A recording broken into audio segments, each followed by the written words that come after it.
Hello, everybody. I'm Connell. I'm the platform director at Zappar. And for the past 4 or 5 years, we've been building augmented reality experiences for some of the world's biggest brands. We build these short-form experiences, these little interactive, bite-sized experiences for our users, and we call them Zaps. At Zappar, we consider that content is figuratively king, that unless AR is going to add something to a given experience, then we shouldn't include it. But where we do include it, it should be interactive and vibrant and surprise and delight our users. Here are just a few of the partners that we've been working with over the last couple of years.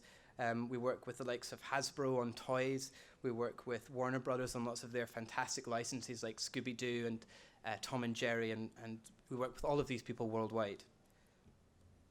And we do it on lots of different things, so from posters to print, publishing to point of sale, other things that don't begin with P.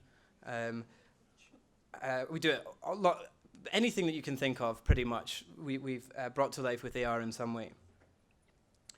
We've come to a point at Zappar, though, where we've been building these fantastic tools, and we think it's time to democratize AR, to let other people who don't necessarily have access to the fantastic technology that we've been building have access to it and be able to create content experiences that maybe we've not envisioned or that can surprise and delight their users.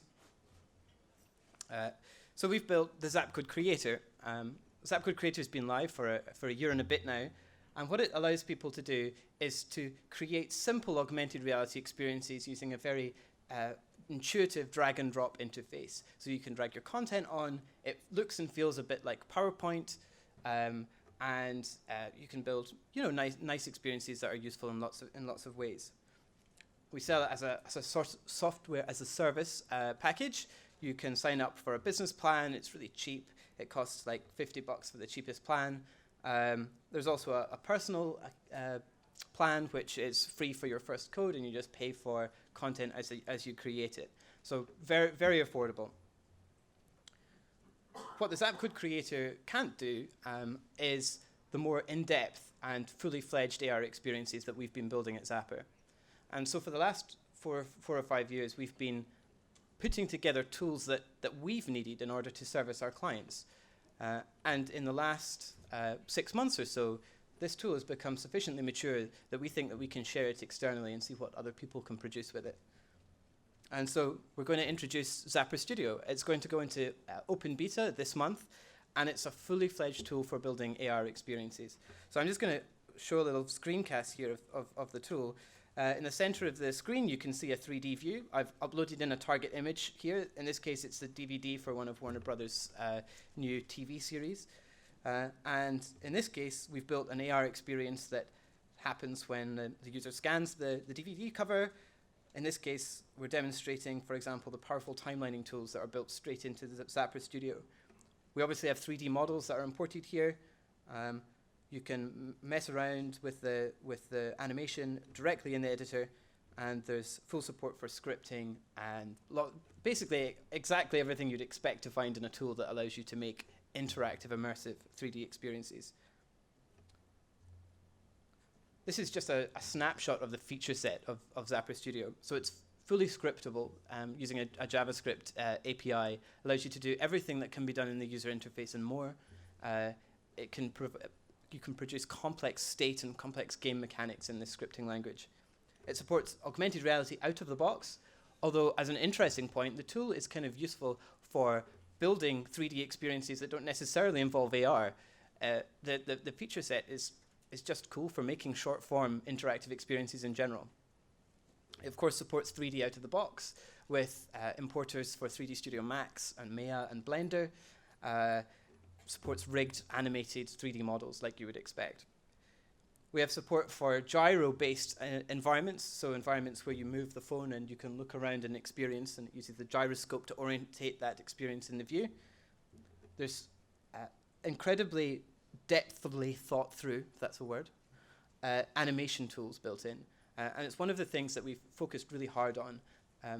Up until now, we've not found a creative tool that can in which you can describe animations that work really well on mobile. For example, you want to be able to describe animations that happen when the device goes from landscape to portrait and back, but you want that animation to be distinct from the animations that are happening to, for example, introduce your experience onto the screen.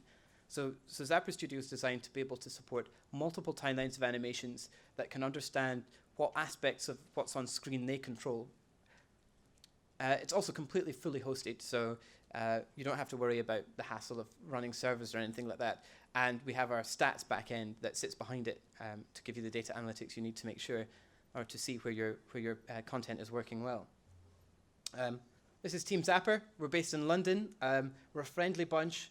We've built our tech from the ground up, so we're always willing to have a conversation with people to see how we can help our technology suit their needs.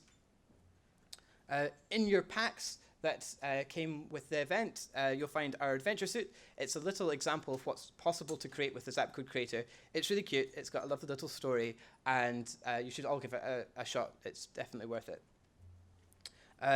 You can sign up for the beta, visit zapcode.it or zappar.com, and if you put your name down, we'll open up access to the beta in the next couple of weeks. And I think that, with a typo, is the end of my talk. Thank you very much. I think we may have a minute or two for questions. Yep. Yeah.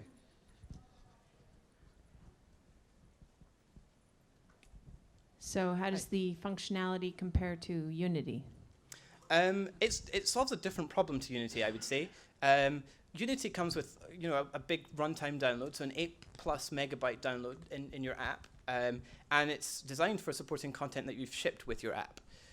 And of course, it comes with lots of fantastic features like physics, good deferred lighting models, that sort of thing. Zappar Studio is much more oriented towards short-form experiences. So it's a tiny, it's a 3 meg runtime download. It's designed to load content dynamically from the web when you scan a particular piece of content, but necessarily it comes with a different feature set. I would say a feature set closer to, for example, Flash, as you would have in the 90s, but better than Flash, obviously. But it's short form. It's supposed to be fast to get into. It maybe doesn't support physics, but you can do interesting animations and interactivity regardless. So maybe one over here. In a discussion I was having yesterday at the Naval Postgraduate School, we were talking about realism and animation and dealing with Uncanny Valley.